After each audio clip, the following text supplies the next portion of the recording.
viste o Roma? Claro. Epá, eu já não chorava a ver um filme há muito tempo. Mas tem uma fotografia incrível. Pois, não é interessante, não, né? Mesmo as partes super mais arriscado, paradas. E super arriscado. A forma como ele... Já preto e branco. Arriscado. É arriscado. Eu acho seguro até. Deixa-me Achas? dizer. Acho, mas isso pronto, é uma questão de interpretação. Epá, eu não acho que uma fotografia, às vezes quando tu olhas para uma fotografia a cores, não te diz nada, ou podes não achar interessante. De repente, o facto de ser a preto e branco, o teu cérebro faz-te dar importância a outras coisas. Ok. E isso torna uma fotografia a preto e branco, ou um filme a preto e branco, mais apreciável. Pode torná-lo mais interessante. Então por isso todos os filmes eram a preto e branco. Vamos tornar todos os filmes interessantes. Vamos pôr tudo a preto e branco. Ou a sépia, que ainda é mais marado. Pois, não é? É verdade. Eu acho que foi arriscado. Arriscado também. Há planos que são... Não há grandes planos. Aquilo é tudo planos médios e a própria movimentação da câmara muito lenta. Agora, o rei da miúda... E planos contínuos gigantes. Agora, o acting daquela gente e a miúda que faz de empregada, que pelos vistos não era atriz. Não. Epá, eu emocionei-me a ver que aquilo era verdade. Para mim aquilo foi verdade. Eu estava a ver um documentário.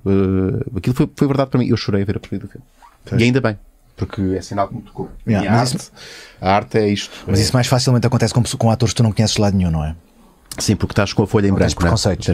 Exatamente. Ora bem, a minha sogra é um Power Ranger. Tu deves ter sofrido um bocadinho esse estigma agora a fazer este personagem. Como é que tu vais fazer uma coisa com tanta verdade e com tanta... Eu acho que nunca te vi fazer um personagem assim tão forte, tão sólido, no sentido de este gajo existe e não brinca em nenhuma altura. Eu tive que me esforçar 2 vezes mais do que possível. Não quero aqui de forma alguma, mas tive que me esforçar 2 vezes mais do que tu terias que se esforçar. Não é isso. Se calhar é um nível de concentração, ou melhor, não é concentração. É uma coisa que não te é confortável, não te é natural fazer aquilo. Sim.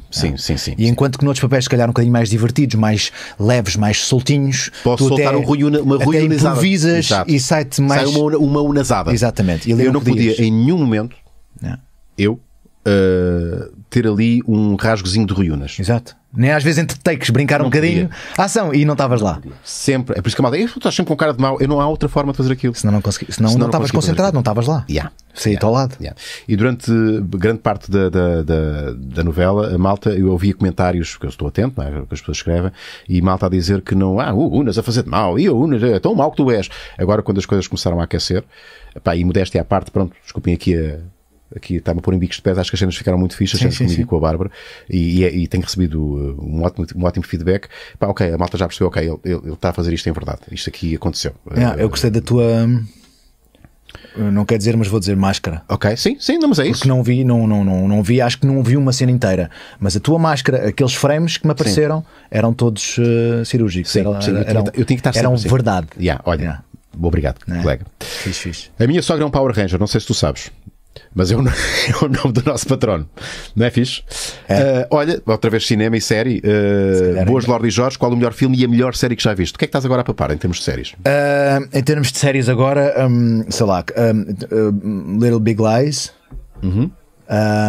Que enfim, é uma série de mulheres, mas para mim não há séries. Eu sei que as produtoras estigmatizam com séries de mulheres e séries de homens. Para mim também tem a ver com os gostos e a profissão, não é? Séries de atores. Se os atores são bons, é isso que me cativa. House of Cards, vejo constantemente, às vezes repito cenas. Mesmo a história, depois de saber-se aquilo que soube. Isso não me interessa. A sério? Não me interessa. Enquanto não for julgado, eu não faço julgamentos públicos. Acho isso ridículo. Ele foi julgado publicamente. Ele não foi julgado. Foi provado. Não sei Não foi. Pois, para todos os efeitos. Mas ele nem sequer foi acusado. Ele foi alegadamente acusado, mas não foi alguém que tenha apresentado queixa. Foi alguém que denunciou nos jornais. De qualquer forma teve implicações que ele saiu da série, não é? Pois sim, é verdade, mas isso a mim não me diz nada. Eu não o conheço, não estou envolvido no caso. E mesmo que ele tenha sido culpado e que se prove, tu consegues distinguir eu já não ouço Michael Jackson da mesma maneira. Consigo perfeitamente. Depois de ver o documentário de Neverland, estás a ver? Não consigo ouvir Michael Jackson da mesma maneira. Há uma parte minha que... Mas há outra parte tua que se calhar dança. Pois, é mais forte. E é isso que importa. Claro. É isso que importa. A mim não me interessa a pessoa, interessa-me o legado, o que é que ele fez. Sim. Pronto, agora o que é que ele fez de outra maneira? A mim não me diz. Não é isso que eu compro. É verdade. Pronto, é verdade. Não é isso que eu pago para ver. Se cada um tem vida privada, eu também tenho pessoas escortejadas no meu frigorífico. Quer dizer, não podia ter. E ninguém sabe. É verdade. É verdade. Então, mas quando se sabe, Assim como tu, por exemplo, tu não acabas por ver a prestação de um ator, de um artista com especial interesse e disponibilidade quando tu gostas da pessoa.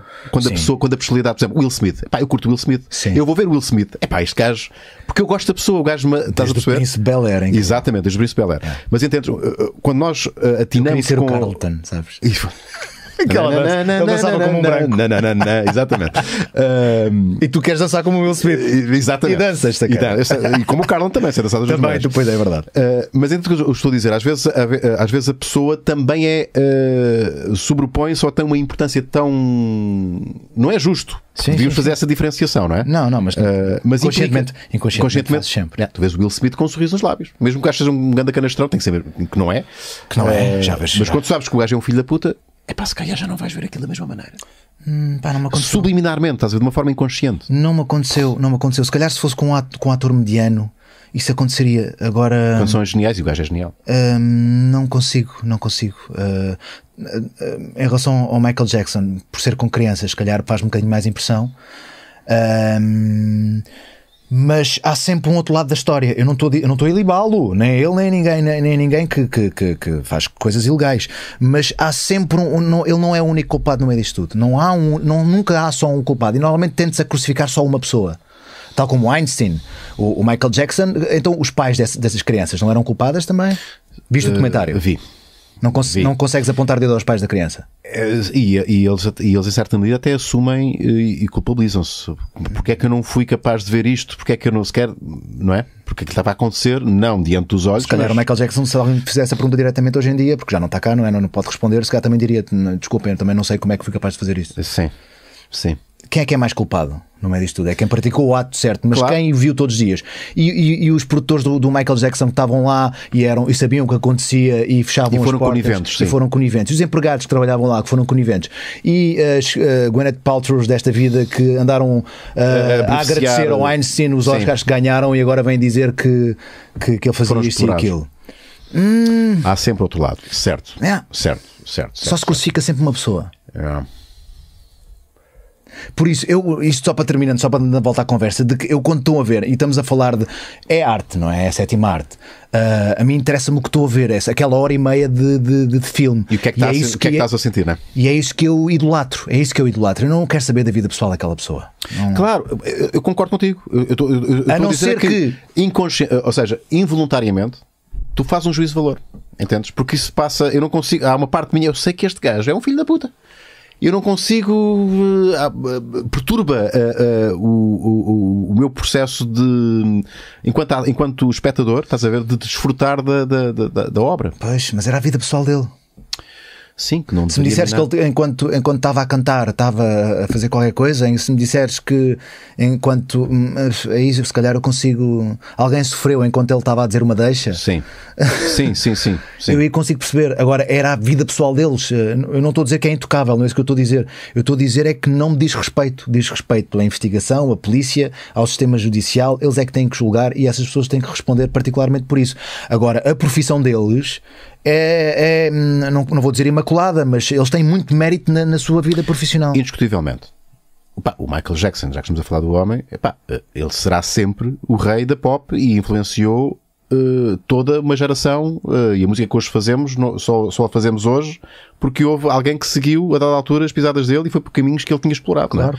Portanto, isso é só que eu, enquanto espectador, aqui assumo a minha incapacidade. Mas eu também assumo essa incapacidade, claro. Estou a fazer de advogado do diabo. Há sempre um outro lado. E a mim o que me deixa mais indignado é porque eu consigo perceber um bocadinho a vida e aquele cérebro, aquela personalidade atormentada do Michael Jackson desde os 5 anos, não é?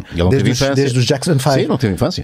Eu consigo perceber... A sexualidade dele não existiu. Eu consigo perceber como é que alguém atormentado daquela maneira consegue chegar àquele comportamento em idade adulta. Exato. Eu não consigo perceber como é que os outros tidos como normais conseguem compactuar com isso. Sim. Isso é que eu não percebo. Eu percebo. Medo de perder o emprego, medo das consequências, sim, sobretudo isso.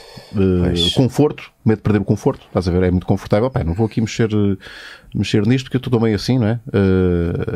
E acabo de ser cúmplice por isso, não é? Por medo, às vezes por vergonha também. Falta de cobardia. Há razões.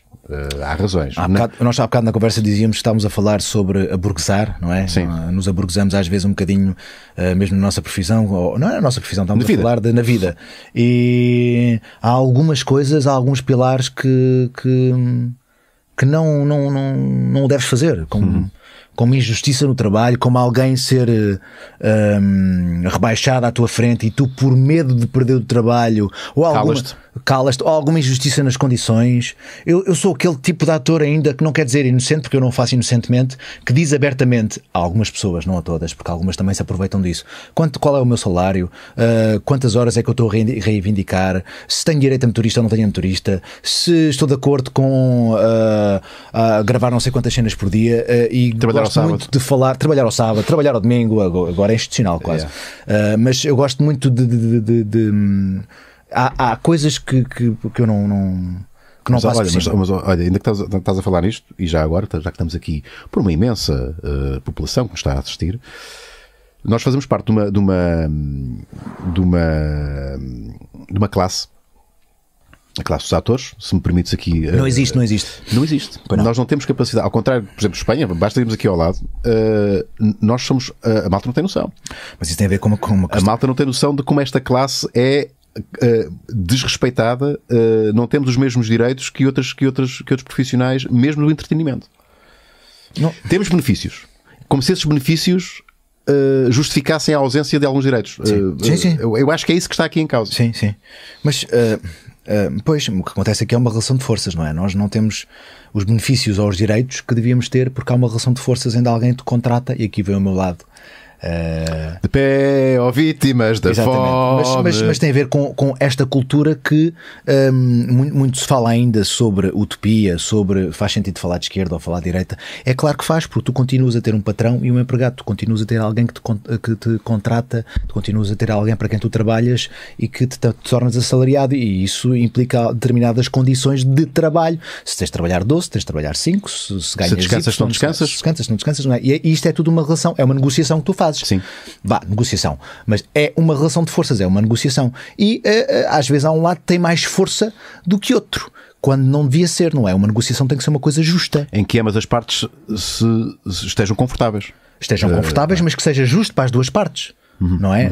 Não é uma questão de força, não é uma relação de forças, é uma questão de justiça, não é? Sim. E quando tens um lado em Portugal onde o lado do patrono, não quer dizer isto, do patronato tem mais poder do que nós, sim. Embora eu às vezes também sou patrão. Eu também sou patrão, contrato pessoas também. Tu também és. Eu percebo que tenho mais. O patrono tem sempre mais. Tem uma relação. Tem maior poder do que quem está a ser contratado, porque essas pessoas não estão reunidas. Não estão, exatamente. Não estão reunidas. Lá está. Neste caso, não estão sindicalizadas. Não têm uma associação. Não estão representadas. Não há ninguém que nos represente. O meu poder está centrado. O poder dos contratados está completamente descentralizado. Se este não aceitar condições, tu não queres? Há outro que aceita condições. Pior ainda, como não há diálogo entre eles não sabem se aquelas condições são boas ou são más. É por isso que tu dizes, não tens problema nenhum em dizer, claro, em off, não é aqui a off? Não tenho nenhum problema. Quanto é que tu ganhas numa novela? Não.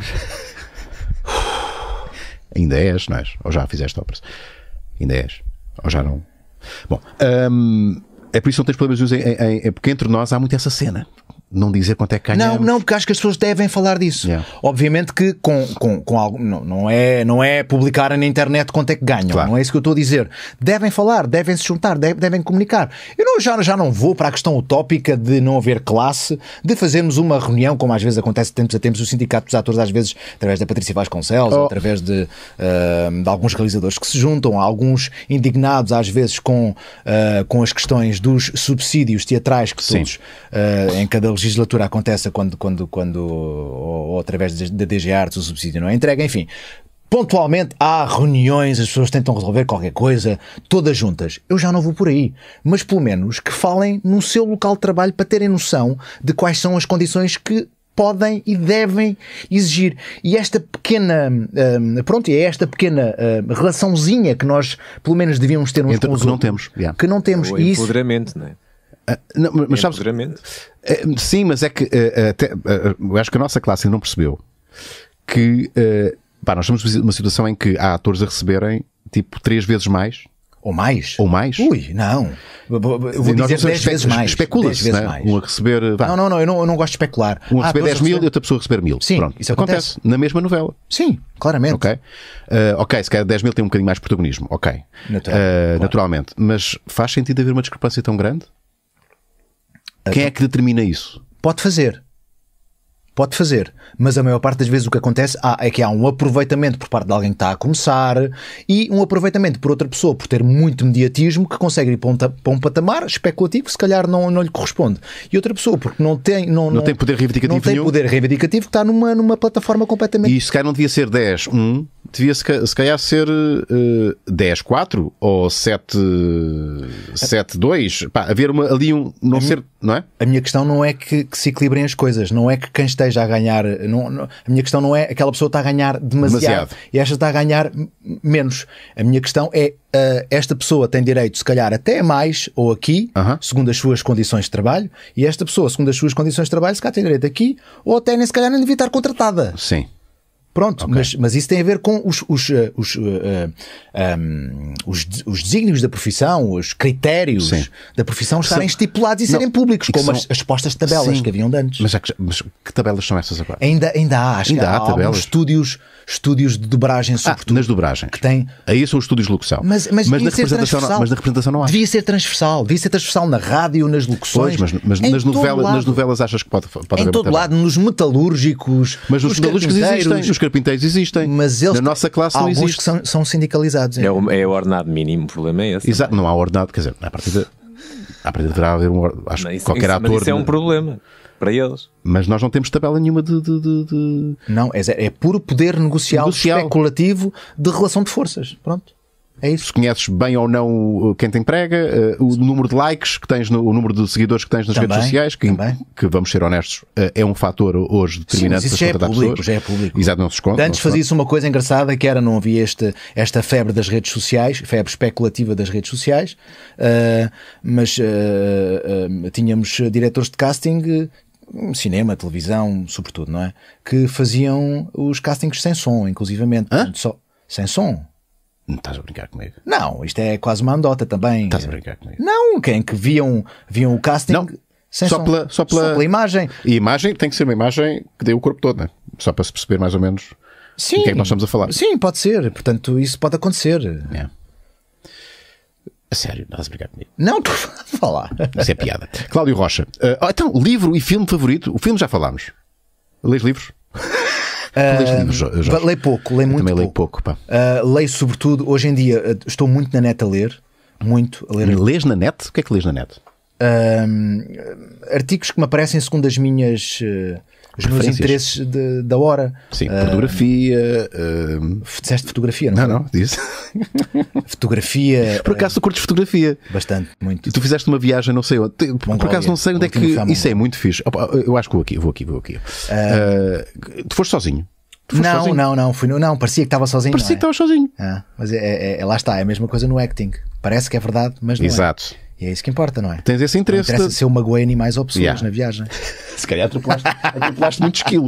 Não há esquilos na Mongólia. Instagram.com, como é que te chamas no... É Jorge Colula Oficial? Ou Jorge Colula só? A sério? Eu não sou oficial. Pronto, ok. Eu sou sargento. É sargento. E então, isto já deve estar aqui muito para baixo, mas tu tiras grandes piques. Olha, mas podes ir. Queres falar sobre isto? Se queres só falar. Não, mas queres falar sobre isto? Ou... Estamos a mudar completamente. Mas fazes questão de falar sobre isto? Tenho uma história sobre esta foto, sabes? Esta foto foi tirada já no verão, em Porto Covo, e não é encenada. Eu estava mesmo assim, não me fui despir de propósito. Estava mesmo a estender roupa. Tivemos 2 semanas de férias, ao fim de uma semana havia muita roupa para... E eu, sem qualquer problema, faço tudo em casa, tal como a minha mulher. E sempre nu. Fazes tudo em casa nu. Sempre nu. Às vezes mesmo fora de casa. Claro.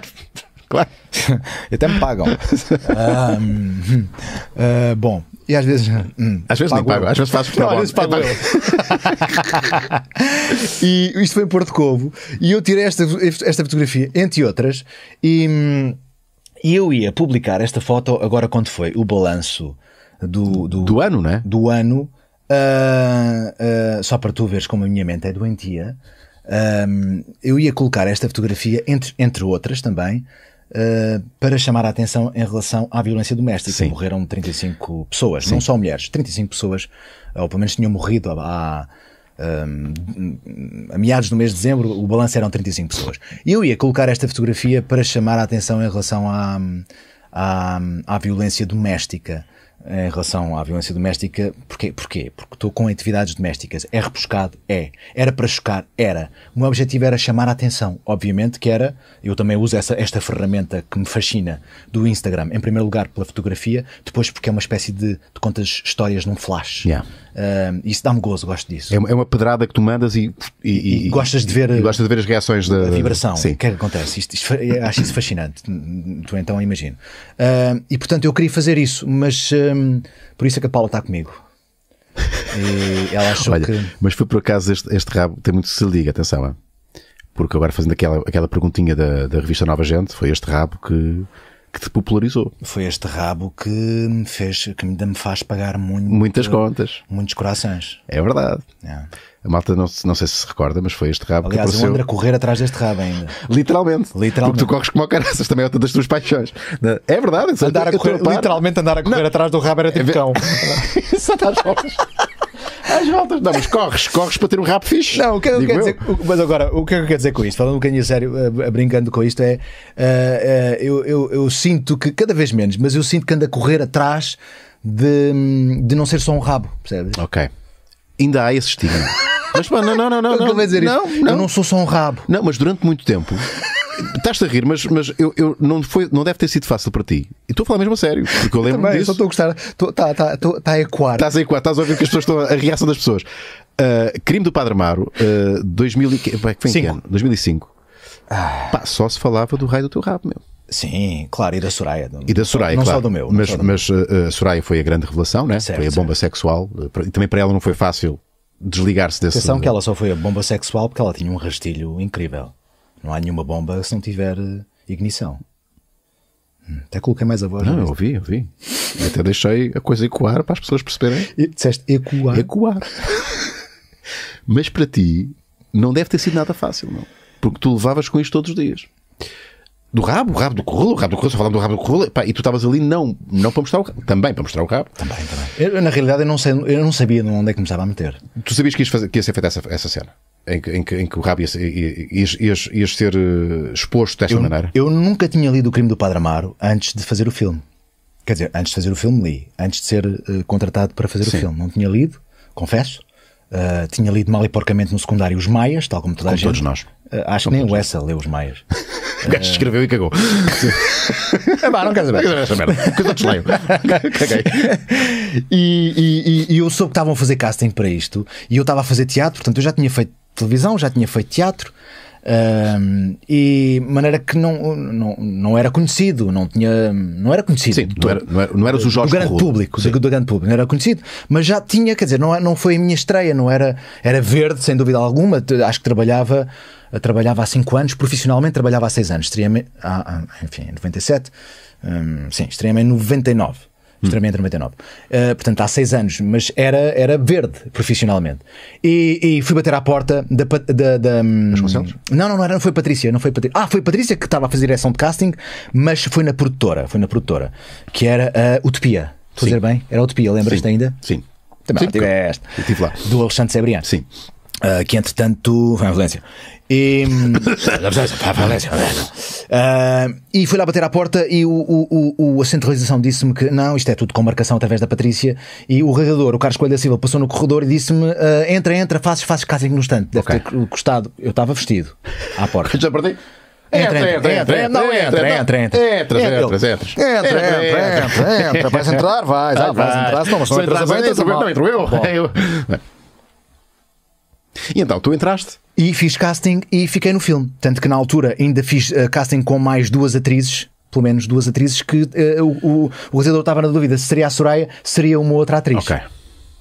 E fiz o filme, e portanto estava tão envolvido no filme. Acho que nunca tinha feito cinema. Em 2005 tinha feito curtas-metragens, nunca tinha estado envolvido numa, vou dizer, grande produção. Nacional era sem dúvida uma grande produção. Ainda que foi feito num mês e meio, 2 meses, mas era uma grande produção. De maneira que eu estava muito lá dentro, eu não tinha noção nenhuma. O filme de repente estreia e eu estava ainda tão dentro da coisa. E teve uma grande estreia no CCB e depois em vários sítios, em grandes salas. E eu fiquei muito, enfim, fui esmagado. Fui esmagado pelo filme, fui esmagado por todo o marketing, fui esmagado pela minha falta de experiência com os jornalistas, nas perguntas, não é? Nas entrevistas, fui esmagado pela crítica, por não saber reagir ao que se dizia do filme, porque, como tu calculas, em 10 perguntas, uma ou 2 perguntas eram realmente sobre a história, sobre a dificuldade de ter feito o filme, sobre em quantas salas é que vai estar, sobre o número de espectadores. Era basicamente como é que aquelas cenas tinham sido feitas e qual tinha sido o grau de dificuldade e qual era a reação das pessoas e a família e eu não sabia, não sabias como responder? Não fazia ideia nenhuma, tinha lá a experiência de falar com jornalistas, tinha lá a experiência de zero, de maneira que eu fui apanhado na onda e fui um bocadinho esmagado por este fenómeno, o crime do Padre Amaro e pelas cenas de sexo e pelaquela célebre esfreganço de mão da Lourdes Norberto no ar, a lascivo a gostar, estava a gostar muito. Temos padre. Portanto, ninguém fala, mas também há sexo geriátrico. Pois é, okay. É uma realidade. E ainda bem que há. Eu espero chegar aos 70 ainda com... Hã? Nada? Sim. E então? Então como é que tu... chegar aos 70 faz exame. Estou nisso. Pronto, então eu andei. Isto para dizer o quê? Estamos a falar de... eu ainda ando atrás do rabo. Foi muito difícil para mim descolar disto. E vou-te confessar uma coisa que eu sinto que só neste último trabalho, agora... A sorte nula? Golpe de sorte. É que eu finalmente as pessoas começaram a olhar para mim.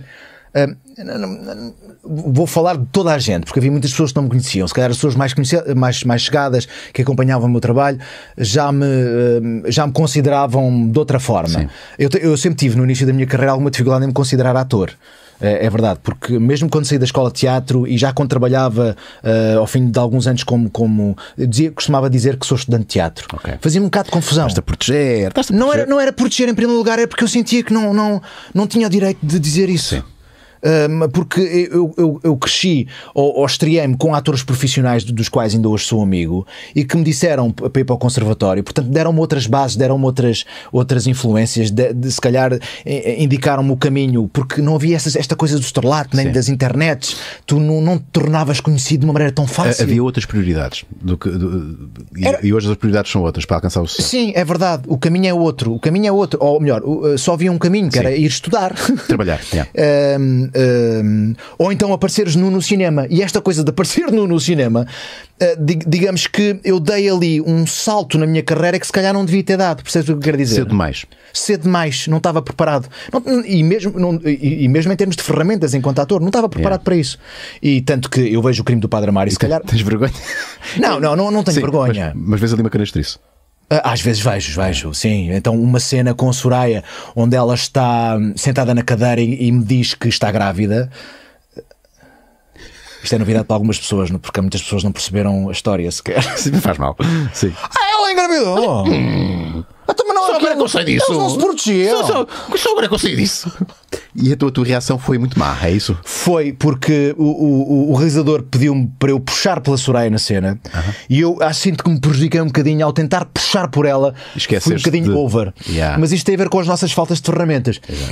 Mas este é um pequeno exemplo, mas não tinha ferramentas indicadas para fazer um personagem com tanta profundidade como um padre que vem de uma santa terrinha viver para a urbe e se deixa apaixonar por uma noviça, não era freira, mas por uma bomba de mulher e cede à tentação e tem o lado do diabo e o anjo a dizer-lhe o que é que ele pode, ou o que é que ele deve, ou o que é que ele não deve fazer. Tudo isto há muito conflito interior. E eu não sabia como lidar com isso. Mas isso já é outra questão. A minha questão foi ter sido esmagado mesmo por tudo o que havia extra-filme. Mas aquilo que estás-me a dizer, que sentes... Eu sou capaz de corroborar contigo aquilo que disseste. Agora que me chamas a atenção a isso, efetivamente, só passado 14 anos, 2005? Disseste 2005. Portanto, 2019, 14 anos. É só fazer as contas, como diria o Guterres. Exato. É que tu sentes que essa imagem, a imagem que tu marcaste tanto no crime do Padre Amaro, foi esbatida e te respeitam como muito mais do que... Sim, do que eu de antes sentia que tinha que dar um murro na mesa para... Não, pessoas, eu já fiz mais coisas. Dei-me mais papéis diferentes, dei-me oportunidades que eu quero fazer isso. Eu não tenho medo nenhum de arriscar. Eu não quero ser uma cara bonita. Ou neste caso... Um rabo bonito. E um rabo bem bonito. Bem bonito.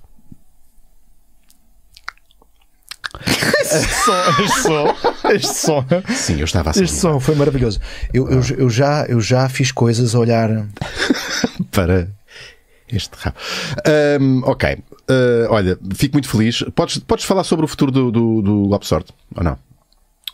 Sim. Não é segredo? Ou é? É semi-segredo. Vai arrancar uma quarta temporada do Golpe de Sorte. Isso é que tu não estavas à espera. Aquilo já não é golpe de sorte, aquilo é o esfaqueamento de sorte. Isso é que tu não estavas à espera, meu Não estava, confesso, não estava à espera. Agora tens ali trabalhinho para os próximos. Bom, estou aqui à procura das fotografias da Mongólia. Não, o que eu te ia dizer há pouco é se fores para os stories. Os stories. Se fores para os stories, não estás lá, estás numa espécie de. Ainda estás no. Não consegues ir para a app? Tens aí. Okay. E aí vais ter só coisas dedicadas às tuas viagens. À Mongólia. Futebol, teatro, Mongólia. Porquê Mongólia? Não consegue. Tenho que iniciar a minha. Sim. Pois. Porquê é que foste à Mongólia? Porquê Mongólia? O que é que foste lá fazer? Olha, tem a ver com a fase da minha vida. Fui à Mongólia porque tinha terminado o Golpe de Sorte. Que foi. Estava. Tal como se calhar tu percebes esta coisa do choque ou da dificuldade que tiveste com este personagem, eu também tive com o Golpe de Sorte. E foi uma superação para mim. Sabes o que é? Teres 20 cenas para fazer, todas elas dificílimas, onde tinhas de estar a chorar, a rir, todas suportadas, saberes do teu percurso, de onde é que vinhas, para onde é que vais, gravares a cena do episódio 23 e do episódio 1 logo seguidas e teres de estar com aquele raccord emocional daquela cena e da outra cena a seguir, foi extenuante. Eu precisava, e também de ir ser pai.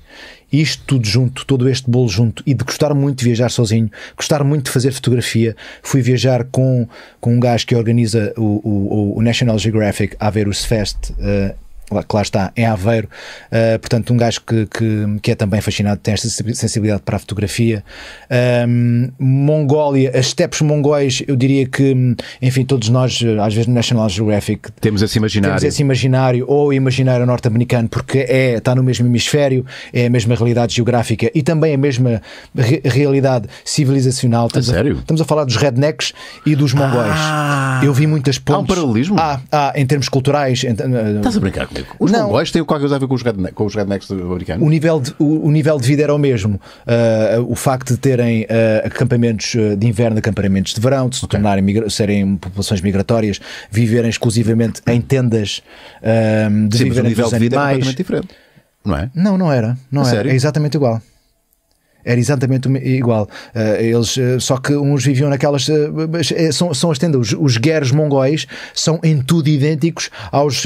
Não serão guerres, mas há aquelas tendas dos índios americanos que tu vês. E o comportamento, o que eles faziam, o que os homens faziam, a caça, o que as mulheres faziam, dedicado aos cortumes, não têm agricultura, só vivem de animais e do que caçam? Não, do que caçam, sim, do que as mulheres ficavam a fazer através das peles ou de cozinhar ou de fazerem ou de se dedicarem às crianças. É um estilo de vida idêntico, completamente idêntico. E mesmo a fisionomia, se puseres um mongol e um índio, não sei se podemos fazer isso, e aliás se puseres uma tenda índia e uma tenda mongol ao lado uma da outra, vês comparações, vês coisas é igual, além de que a steppe mongol e a pradaria americana são em tudo idênticas também. Pois estás a falar dos nativos americanos, não é? Sim. Estás no Bing neste momento. Estou o quê? No Bing. Estou no Bing? Estás. No Bing? O que é o Bing? Puxa lá para cima. O que é o Bing? Estás no Bing? Tá. Isto foi ok, é um motor de busca. Como é que isto foi aqui ao Bing? Não deve estar no Chrome. Vamos ao Google. Queria ver mongol e... Não sei, para lá. Índios americanos versus... Exato. Mongol versus American Indian, será? Native American é melhor, exato. Dá para si qualquer coisa. Põe lá por imagens, lá em cima. Imagens, tunga. A internet é uma cena muito fixe, não é? Mas aí tens. Olha logo a primeira imagem. Eles são em tudo idênticos. São tudo Native Americans and Siberians are cousins. Yeah. É isso. Depois estávamos a falar de rednecks, eu estava a rednecks, não é os rednecks. Desculpa, eu disse rednecks, não, peles vermelhas. Peles vermelhas, exatamente. Os índios americanos. Não é bem um pescoço vermelho. Não é bem, não são bem os pescoços vermelhos. É o corpo todo. É o corpo todo. Sim. Giro. Tiveste quanto tempo na Mongólia? 18 dias. E também o que me fascinou foi a viagem ser uma viagem fora dos circuitos turísticos, onde o Bernardo Conde. Um grande abraço, Bernardo. Eu sei que és patrono. É patrono? Beleza. Fixe, claro que é. Claro. E está-nos a ouvir. Claro. E que também foi graças a ele que a viagem foi tão fantástica. Ele já lá esteve, com esta foi a 7ª vez. Embora seja uma viagem fora do circuito turístico, ele já esteve com estes pastores. Portanto, nós ficámos sempre em casa. Já havia ali um contactozinho, já o conhecia. Não fomos completamente às escuras. Fomos com um programa feito, só que não ficávamos em hotéis. Não tentavam vender coisas, nem tentam dominar. Não, isso não. Enfim, isso acontece em todo lado. Então sim, mas é mais frequente ou mais previsível se estiveres num circuito comercial, não é? Sim, claro. Olha, vem cá mais uns comprar coisas. E eu queria ir para um sítio onde eu me pudesse isolar e fazer caminhadas durante um dia inteiro e dedicar-me só à fotografia. Portanto, foste sozinho, sem família. Éramos 12. Mas havia um grupo, mas estavas num grupo. Éramos 12 portugueses. 12 portugueses, curiosamente. Não nos conhecíamos. Mas foste sem Paula, sem ninguém. Sem ninguém. Mochila às costas. Fantástico. E foi, não quero dizer a viagem da vida, porque já fiz muitas boas, grandes viagens, mas foi uma viagem sensacional. Eu já não viajava sozinho com mochila às costas há mais de 10 anos. E acho que nós devíamos fazer isso, é uma espécie de introspeção. Devíamos, por muitas responsabilidades que tenhamos, quantos filhos, quantas mulheres, não interessa, quer dizer, não tem necessariamente a ver com a tua relação amorosa, não é isso que eu estou a dizer. Qualquer responsabilidades ou âncoras que tenhas na tua vida, viajar sozinho. Porque é um reset. Tu fazes um reset, não é? E dás por ti a pensar, a ver as coisas literalmente, porque estás fisicamente afastado da tua realidade, para te veres. Espera aí, eu sequer não estou a fazer isto bem, o norte sequer é para aquele lado e não para ali, eu vou focalizar a minha atenção aqui, a minha prioridade deveria ser esta. Pelo menos a mim isso acontece, dou por mim a meditar, a pensar na minha vidinha. Sim. Algo que não conseguiria fazer aqui. À partida poderia fazer, mas às vezes é preciso um distanciamento físico, não é, da tua realidade para que isso aconteça. É preciso tu passares até por uma certa tortura física. Justamente. Para te levares a um extremo que tu de outra maneira... Não, agora vou aqui, nós usamos muito a expressão reciclagem. E reciclagem pode-se usar, quer tu sejas ator, quer sejas engenheiro. Estou a precisar de fazer um reset à minha vida, não sei se quer seguir em engenharia e vou 2 semanas para o Ártico. Isto parece absurdo. Não, mas o que é que o Ártico te faz? Faz-te frio e de repente tu vais dar importância a coisas que em Lisboa, ou em Viana do Castelo, ou em Porto Alegre, seja onde for, tu não consegues, não te consegues desligar. Há coisas que tu não te desligas, não é? E eu usei mais uma vez, foram várias circunstâncias que me levaram a fazer esta viagem. E procuraste o desconforto. Sim, nós ficámos nos gueres deles a dormir basicamente em tábuas.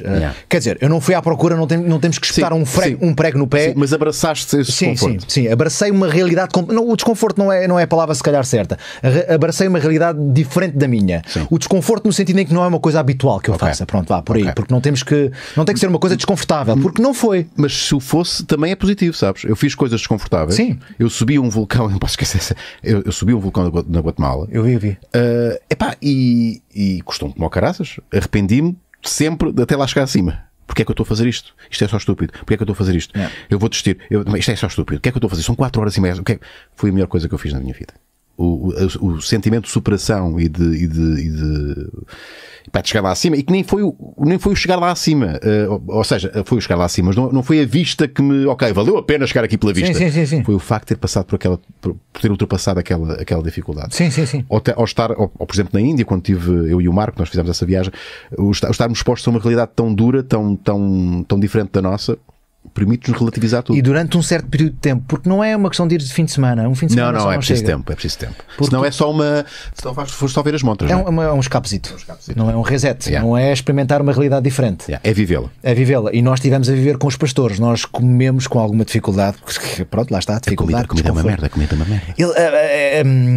Eles vivem isolados, não é? Sim. A maior parte deles vivem isolados. Lá vão, se calhar, uma vez por mês às compras, ao supermercado, mas vivem dos animais. Tanto que a agricultura eles não têm, porque a maior parte das zonas são áridas. Mas comem muita manteiga, gordura. Sobretudo borrego. gordura animal. E tal como, obviamente, não usam detergentes, eles não têm muitos utensílios de cozinha, de maneira que tem um wok, não sei se chama wok, mas tem é uma cena de metal. Sim, onde cozinham tudo. Onde aquecem água, onde cozinham, onde fazem o tratamento dos queijos. Não lavam os dentes. Não. Isso é um luxo. Com a carina do rabo de cavalo. Exato. E, portanto, tudo sabe ao que é cozinhado naquele wok, naquele aparelho de cozinha. Portanto, tudo sabe a borrego. O chá da manhã sabe a borrego, o café da manhã sabe a borrego. E atenção que o Bernardo, ele teve esse cuidado de que o nosso guia, que era nós, ainda que partilhássemos a comida e a casa com os pastores, nós tínhamos um pequeno grande tupperware onde tínhamos pão, café de manhã e alguns biscoitos ocidentais. Era uma espécie de conforto. Era comida de conforto. Era comida de conforto. Era o café, imagina, o café e uns biscoitos de canela secos era a nossa comida. E já viste onde é que tu pensaste na tua vida ter como comida de conforto uns biscoitos? Sim. É verdade, e isso depois leva-te para outras realidades, leva-te a dar importância a outras coisas, claro. aos silêncios. O silêncio então é uma coisa, nós vimos com uma grande dificuldade, e isso voltamos à conversa outra vez do cinema, dos planos gigantes onde ninguém fala, onde não há ruído e só há silêncio. E isso também acontece no trabalho de ator, como dar importância a um silêncio, ou como ficar tranquilo num silêncio. E a Mongólia, por causa das estepes, por causa de toda a vida animal que tem, leva-te para esse silêncio, tens de te obrigar a ficar confortável no silêncio, no vazio. É o chamado reset, não é? Sim. Pronto, não é uma coisa abstrata. Isto nós dizermos que vamos fazer reciclagem para um sítio só porque és ir viajar. Eu não me incomoda nada estar 10 anos sem viajar. Não é bem isto que eu quero dizer. Não me incomoda nada. Há pessoas que, se não viajarem num ano, ficam incomodadas. A mim interessa-me as viagens que eu faço aqui contigo, por exemplo, nesta conversa. Pode ser uma viagem. Claro, não tenhas dúvidas. É uma viagem. Mas pronto, isto é viajar. Isto são viagens. Este tipo de viagens é que me interessam fazer. E portanto. O ir para fora só por ir para fora. Não, isso não diz rigorosamente nada. Isso está muito na moda. Assim, as pessoas. Para a fotografia. Pois, talvez. Que é a tal medalha que tu tens já. Mas eu isso também faço. Também podemos fazer esse tipo de coisas. Também podemos fazer fotografia, também podemos comunicar as nossas subidas ao cume, mas não é sobre isso a nossa viagem. E muitas vezes as pessoas fazem a viagem tornar isso. Isso é o objeto principal. Primordial. Parece que não conseguem estar sem. E eu obrigo-me muitas vezes a estar. A Paula dá-me muito da cabeça que eu estou muito ao telefone. Eu acho que não estou, mas também tem a ver com a nossa profissão. Temos de trabalhar este lado, não é? Temos de trabalhar as redes sociais e tudo mais. Isso obriga-te a estar muito no telefone. É um instrumento de trabalho. Sim, é um instrumento de trabalho. Mas tem que haver momentos em que tu pões esse instrumento de trabalho de lado, para quando voltas ao trabalho, voltas com ideias novas, voltas com outras coisas, senão estamos todos a fazer o mesmo. É por isso que não postaste assim tanta coisa quando tiveste. Muita coisa, pus muita coisa. Não, mas enquanto estavas lá? Sim. Ok. Repara, eu tenho. Eu não consigo ver, peraí. Não consegues abrir, mas consegues pelo menos ver que eu tenho, não sei como é que se chamam, os destaques, não é? No Instagram. Tenho 4 destaques da Mongólia e em cada destaque tu tens 100 fotografias. E tu fazias isso enquanto estavas lá? Sim. Okay. À noite nós íamos para a cama de 10 e meia da noite. 3 Mongólia, 2 Mongólia 1. 4. Portanto, em cada um tu tens 100 fotografias. 100 fotografias, portanto, aí estão 400 fotografias. Eu tirei perto de 3.500 fotografias na Mongólia. E, fora vídeos e não sei o quê. Mas isto para te dizer o quê? Para te dizer que tu podes também fazer fotografia, mas a viagem não é sobre isso. Não pode ser sobre isso. Isso é apenas um sucedâneo da tua experiência. É uma consequência da viagem. Ok, vamos a mais perguntinhas. Isto é de conversar contigo, já percebi que isto é muito fácil um gajo depois começar a falar de outras coisas. Não sei se sabes, mas adoro Rata. É um dos nossos patronos. É o patrão principal. Eu adoro Rata. Eu espero que seja. Fico contente por estar de volta a este conteúdo. Para fugir um bocado à representação, quero perguntar ao Jorge quais os 3 tipos de música que mais gosta.